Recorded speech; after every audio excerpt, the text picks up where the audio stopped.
As a leader, you've carried beliefs from school, family, and faith communities, and they don't always line up with your purpose and who you are becoming.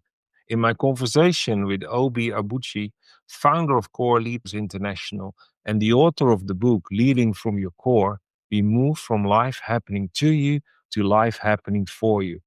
Join us as we realign our beliefs with who we are becoming, our unfolding identity, so that we can lead from the inside out.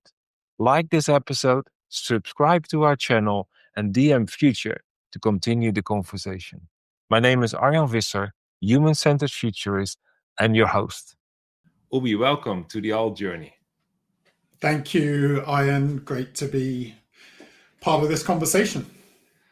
I'm really curious. Like when we spoke earlier about that we need to realign or align, but I think realign what we believe of ourselves with who we are becoming. And when you dropped that, you triggered that question, I was fascinated. I would love to hear what you think, why it is so important to realign what we believe.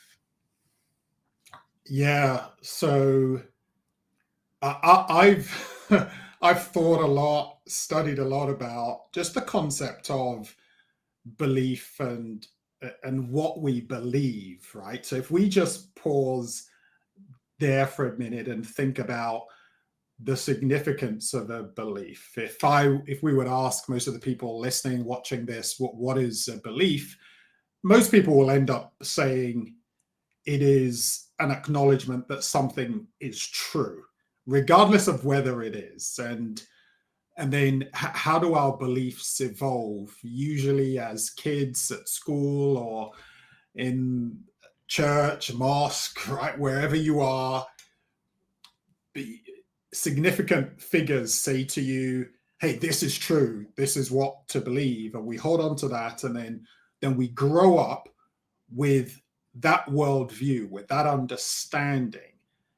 And then sometimes that works for us and against us. And I think there's a journey that we've all got to go through to understand what's my purpose, what is my makeup as an individual, how do I add most value in this world, and are my beliefs lined up with that? Sometimes they are and sometimes they're not, and I think it's a journey of discovery to figure out these dreams that I have, the ambitions that I have.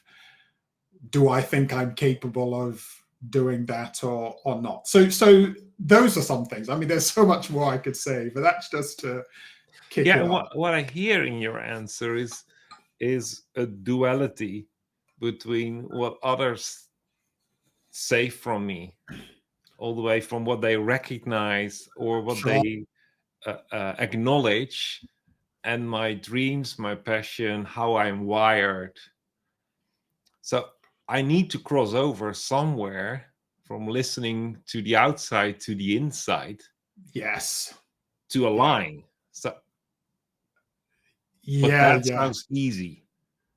Yeah, and I think that's a great point. How do we make sense of the world? We make sense of the world from outside in. I don't give myself a name, right? You didn't come into this world and say, do you know what? I'm going to be called Ian, right? I didn't come into the world saying, hey, I'm going to be called Obi. No, there are from an identity perspective, there are things that are given to us, right? My name is Ian. My name is Obi. I go to school here. I speak this language. So there are things that are given to us. But then we go on this journey of discovering, I've got to then make sense of it. Someone says, hey, you're really fast. You could go to the Olympics. I don't, okay, could I?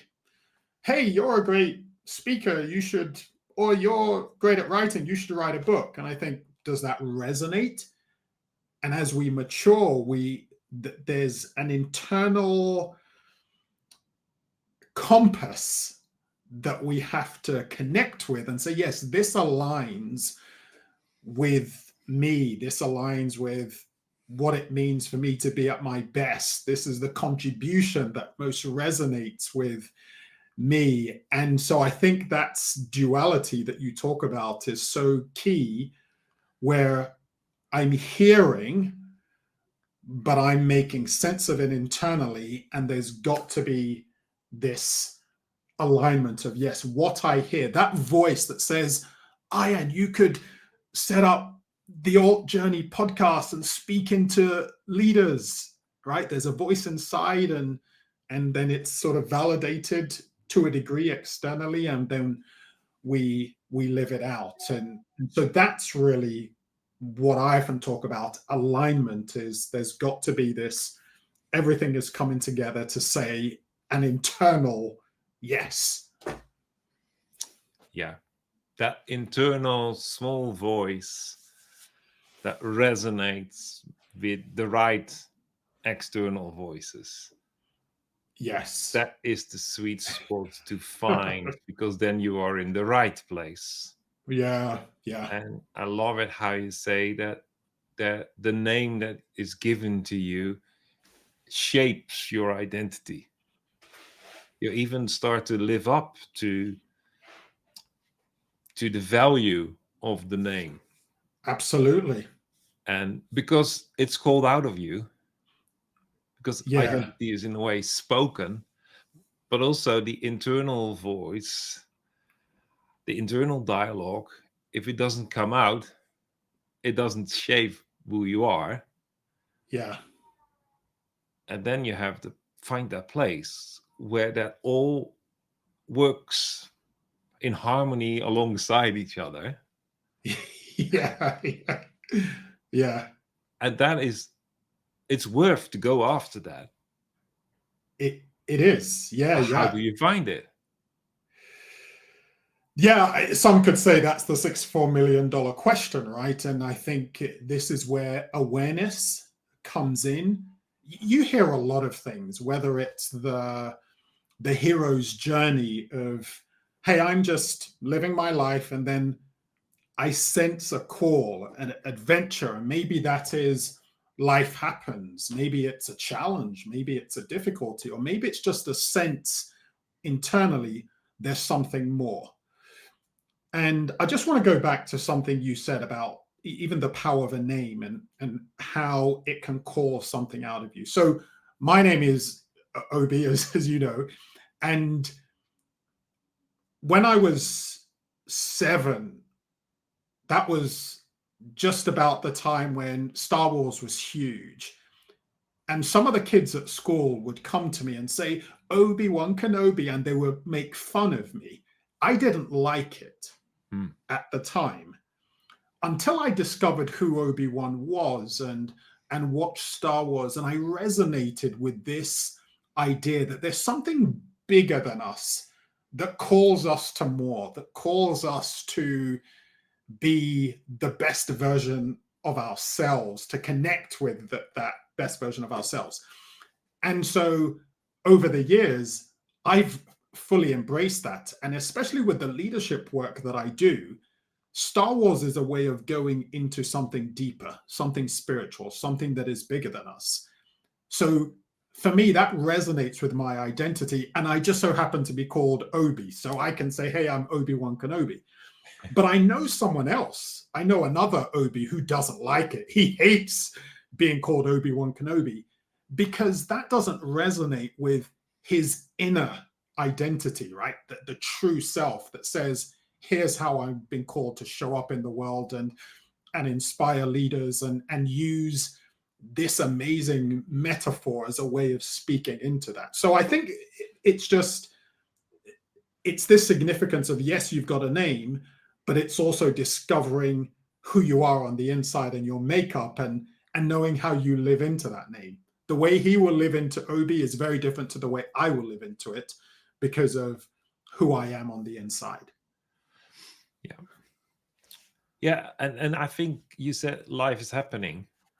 So Yeah. in the life stage where life is happening to you, it's shaped from the outside.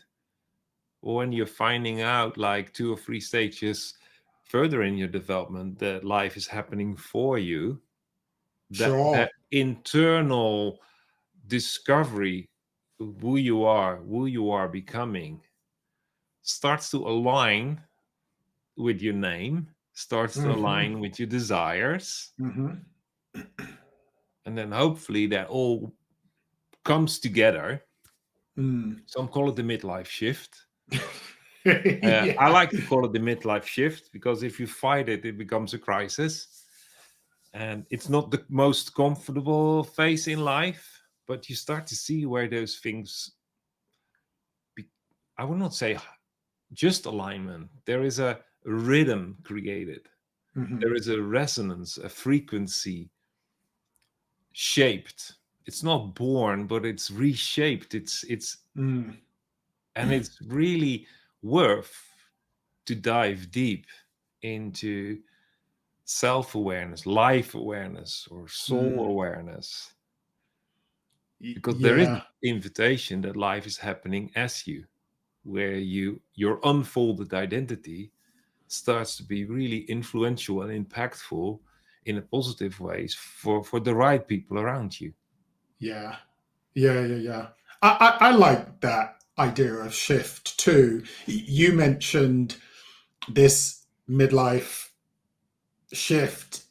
Someone recently said, I heard someone say midlife chrysalis, and I like that because it's that concept of the caterpillar being transformed into a butterfly, and we often that process requires breaking down the, if we go into the science of it, right, the Yeah, yeah, biology, yeah. it's breaking down, but I think that's symbolic of letting go of old ways of thinking and believing to new ways of thinking and believing.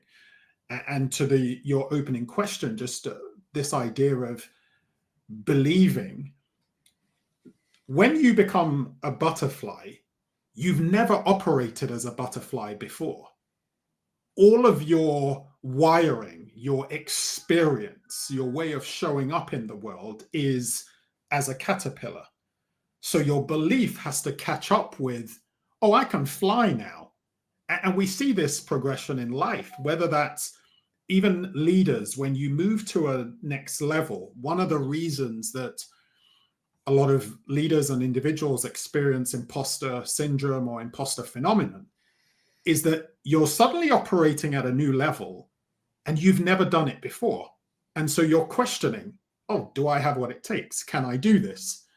And then you experience it, and then your belief catches up with, okay, I'm in this position and I do have what it takes. I can learn. I can make a difference, and I can even fail and learn from that, and that's okay. And so our beliefs often have to catch up with where we're at in life, and our calling as a butterfly operating in a new way and a new dimension.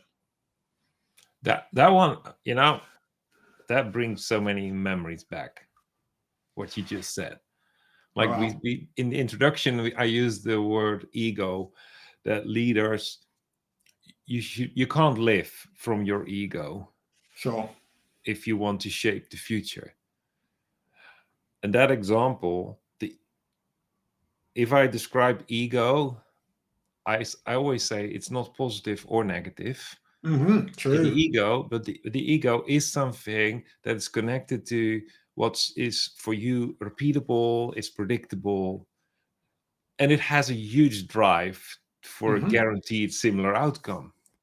So if you transition, you cross over, you converge, or even the metamorphosis of the caterpillar into the butterfly, Mm-hmm. then it's the time to let the ego go. Because the Mm-hmm. ego is, I know how to do it. And the Mm. butterfly doesn't know how to fly. It knows Mm. how to not trip over his multi legs, but now their Sure. multi legs are gone. So in a way, this is a great example for what it means that you step into something new. You Mm. focus on the clarity, the direction, and not on how and how to do things. and you have to let it go. You can't live a life as a butterfly with the mindset, the preparation of the caterpillar.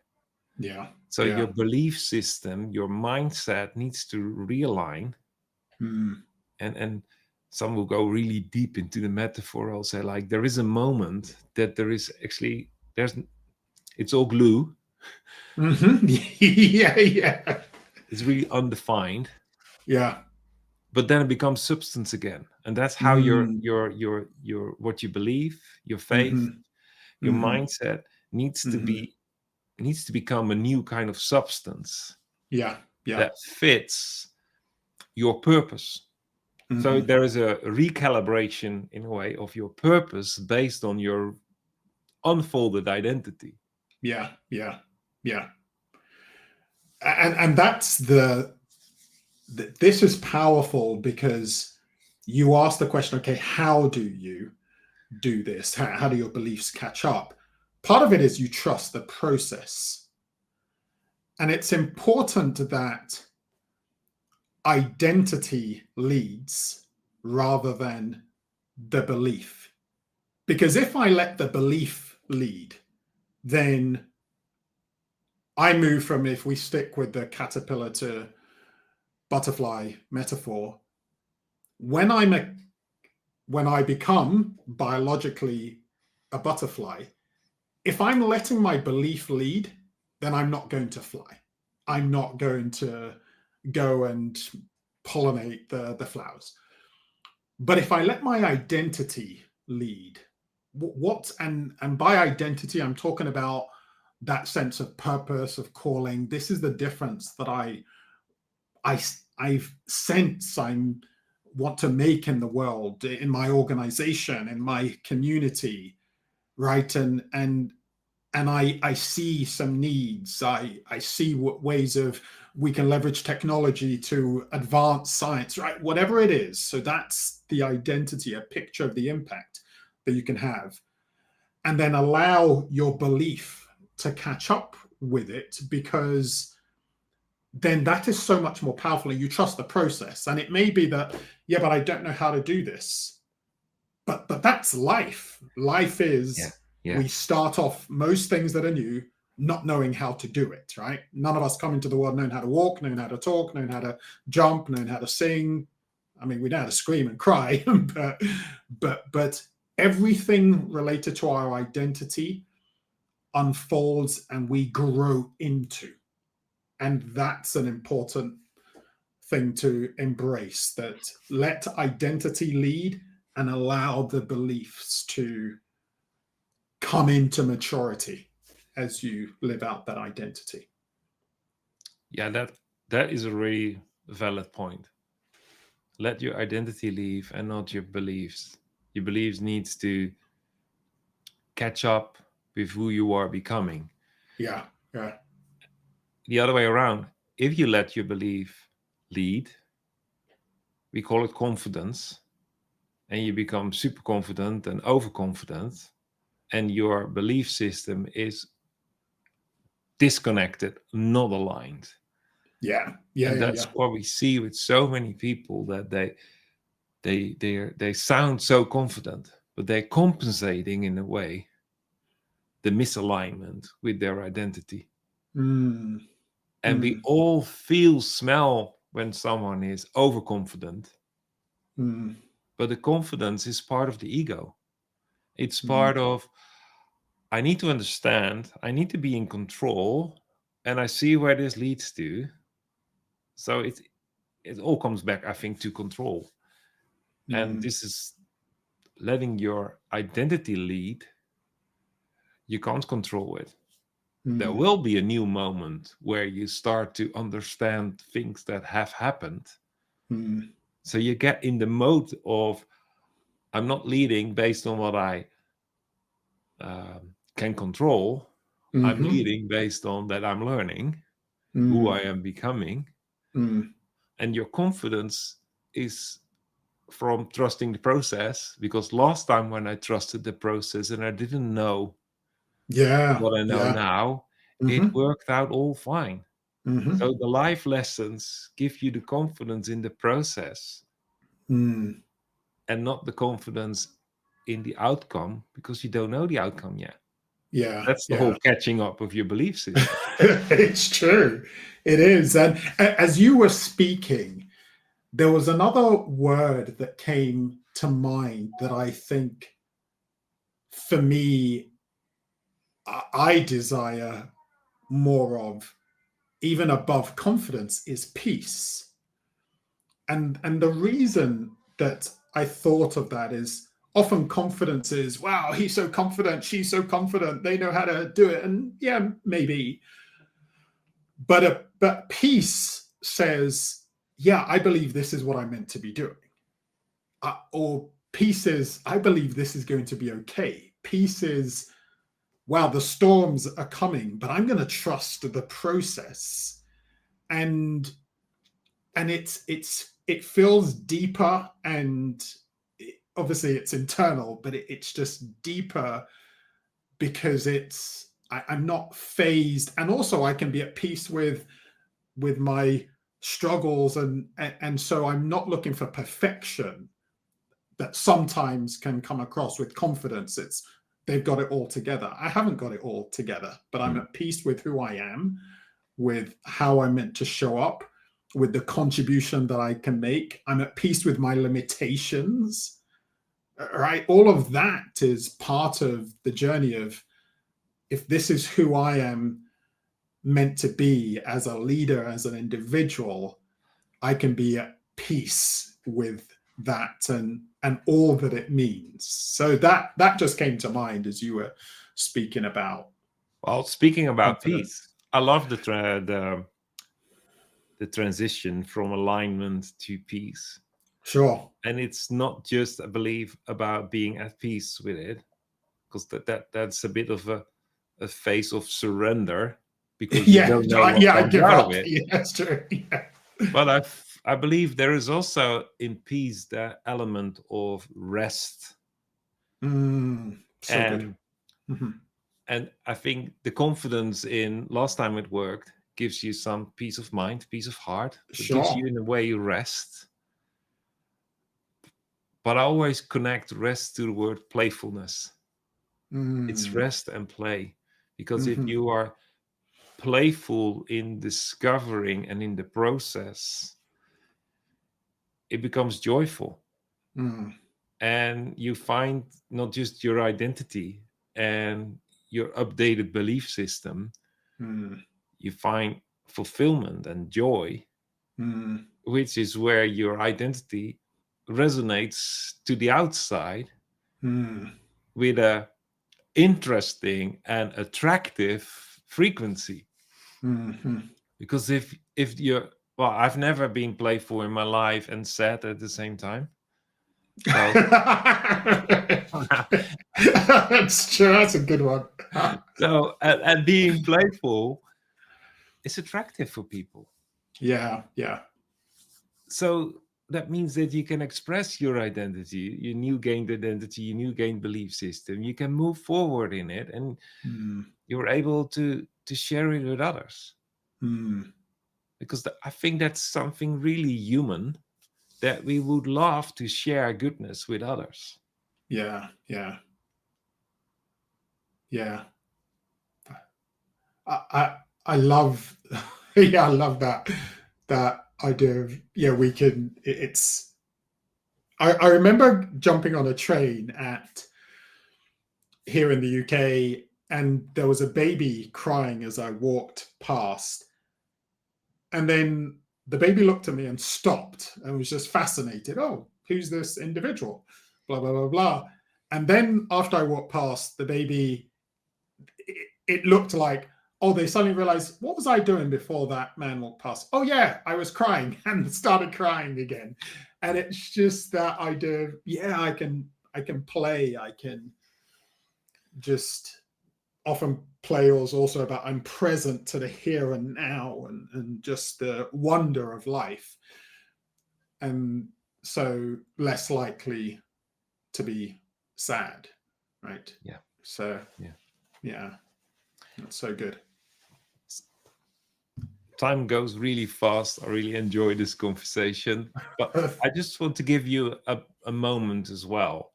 How can people get hold of you and or get your book?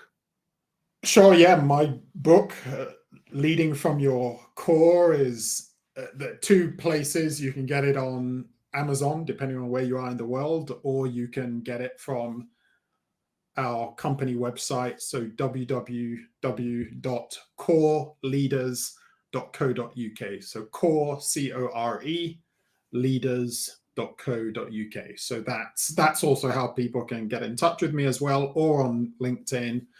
Just look up Obi Abuchi, Obi the Jedi, Abuchi. There, yeah, you'll find me. You'll find me. Still in the Star Wars. Yeah, yeah. I can't get away from that. Well, I encourage everyone to just check out Obi, his website, and his book. And before we finish the podcast, I would just give you the opportunity. What's your final thought, or maybe even what are the takeaways?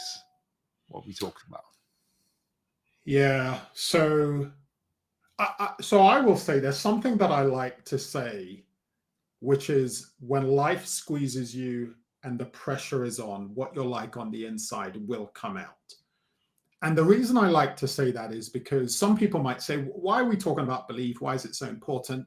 It's because it matters. We're under pressure. There's demands on us as individuals, as leaders. And under pressure, it's actually an opportunity. It's a gift. It's not something to run away from. It's a gift because it really gets us, if we stay aware, it really gets us to think about, who am I? Identity.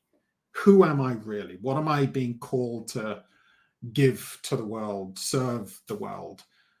And how do I walk into that? And of course, as we've said throughout this podcast, trust the process of, if that's what I'm being called, how I'm being called to show up, what I'm being called to offer to the world, then trust that everything else will align, that will enable me to do that. And so when you're squeezed, there's pressure, it's a gift because it's pointing you to who you truly are on the inside. I second that. It's maybe the best advice I ever received myself. When life squeezes you and something comes out that you don't like, it's easy to be shameful. But that would be missing the invitation, because something subconsciously, something of your blind spot appears. So there's the unique opportunity to do something positive with it. Decrease your blind spot is the outcome. So really, like, don't hide. See it as a gift, like you mentioned. Yeah, brilliant. Yeah, and the other thing I really want to echo is what you said. The whole journey is about your identity is leading. Not what you believe, not what you understand, not what you can guarantee repeat. No, it's the unfolding of your identity, and the rest will catch up if you trust the process, but also embrace the process. So it's there's an active Yeah. stance in that Yeah. journey. Yeah. Yeah. So good. I want to thank you, and I want to thank all of our listeners as well, who were tuned in, stayed with us to the end, and I truly trust that something in our conversation resonated and maybe even sparked something that's meaningful for your own journey. And I would like to invite you to not just let that thought flow away, but just leave it in the comments. We love to read it. We love to interact with you. And also, there will be a next week. Next week there will be a podcast. And if you can't wait, then just know that you are invited for the Alt Dialogue, the ongoing exclusive peer dialogue for visionary leaders to pioneer and ponder the authentic leadership transformation questions that shape our leadership for us to lead the future together. Just direct message future, and I'll make sure you will receive the right information. And I would love to see you there. Thanks for tuning in. See you next week. Thanks for having me, Arjan.